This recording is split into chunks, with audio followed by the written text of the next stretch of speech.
محبت خاص سبب از این میشه که انسان خالق خود برتر از دیگران فکر میکنه.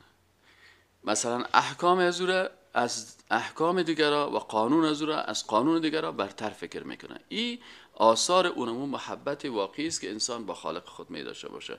از این خاطر در آیت شریف وقتی که الله سبحانه و تعالی در محبت خاص بحث میکنه و مثلا بر ما میگه که بعضی از کسایی هستن که یا محبتشان غلط است یا دروغین است، میگه و من الناس من یتخذ من دون الله اندادا یحبونهم کحب الله.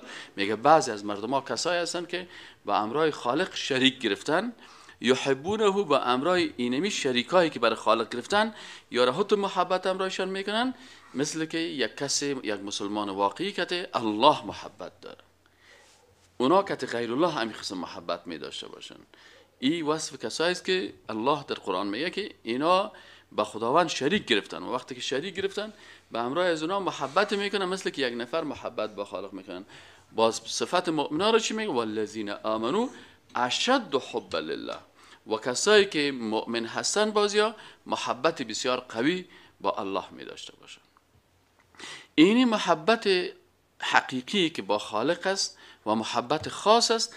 اگر در این محبت کسی یک مخلوق شریک میکنه، اینجا انسان مبتلا به شرک میشه، تواضع به غیر الله میکنه، سجده میکنه به غیر الله، پایای غیر الله را ماچ میکنه، میره پای مخلوق بوسه میکنه.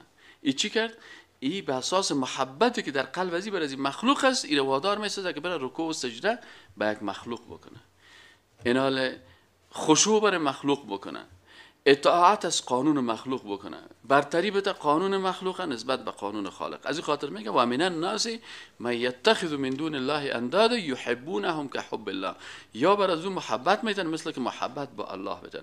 والذین آمنو، اما کسایی که ایمان داره اشد حب لله، محبت بسیار با قوی داره که هیچ وقت این محبت قلبی ازی با خالقش این اجازه نمیده که به غیر الله رکوع بکنه، به غیر الله سجده بکنه، اطاعت از قانون غیر الله بکنه، قانون دیگران قانون غیر الله را برتری بده به قانون الله. اینی هست محبت واقعا محبت است که مخصوص خالق است که این انسان مؤمن نمیتونه به غیر الله بده.